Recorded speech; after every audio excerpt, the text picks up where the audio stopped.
Éphémérie, c'est un projet photographique qui a comme point de départ l'almanach du messager boiteux. Et cet objet, cet almanach, il est publié depuis 1707 sans interruption. Donc mon questionnement, ce qui m'a intéressé, c'est comment un tel objet existe encore. C'est un objet qui est entre superstition et croyance, et dans un monde qui est rationnel et scientifique, eh bien, je vais essayer de comprendre pourquoi il est toujours là.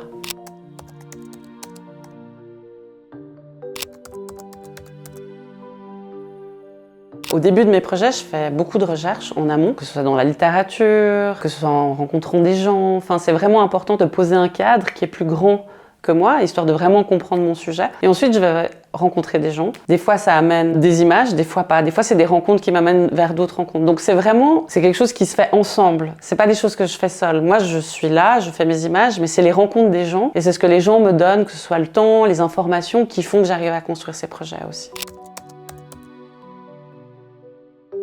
Alors, j'ai pas une manière de travailler. Je travaille généralement avec plusieurs séries et ces séries ensemble créent des liens. Pour chaque série, je travaille avec un mode photographique différent, avec un appareil, que ce soit argentique, numérique ou des traitements différents. Par exemple, pour la série Désastres, eh bien, j'ai travaillé avec mon propre appareil, mais je suis par exemple aussi allée dans un observatoire et donc je me suis retrouvée avec différentes images d'astronomie. Mais c'était des images d'astronomie comme on en voit toutes et tous et je me suis dit, qu'est-ce que tu fais avec ça? Et alors j'ai réfléchi et au fil de mes recherches, j'ai réalisé que l'almanach n'était pas qu'un objet écrit, mais qu'il avait aussi une tradition orale. Il y avait cette tradition orale de transmission. Parce que si on remet les choses dans leur contexte, à l'époque où l'almanach a commencé, pas tout le monde sait lire. Une personne transmet les informations qui se trouvent à l'intérieur oralement. Et par conséquent, moi je décide avec mes images qui sont les photos qu'on voit de la Voie lactée, du soleil, qu'on a l'habitude de voir, je me dis pourquoi tu ne les traiterais pas comme du son? Pourquoi tu n'essaierais pas de les altérer par un biais qui est un logiciel de son? Et en fait, je prends mes images, je les mets dans un logiciel de son et elles vont être altérées et elles vont être traitées comme du son.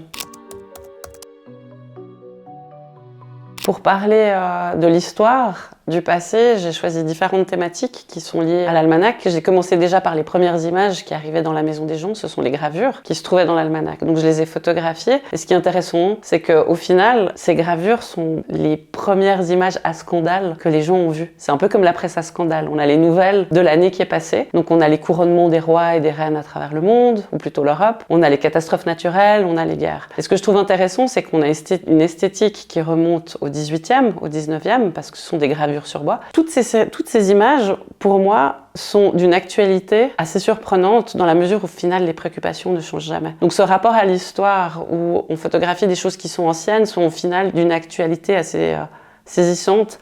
Et même si la manière dont elles sont approchées ont une esthétique volontairement qui fait appel justement à des codes plus anciens, eh bien, je dirais que c'est ça ma manière d'intégrer l'histoire dans ce projet, tout en le rendant contemporain.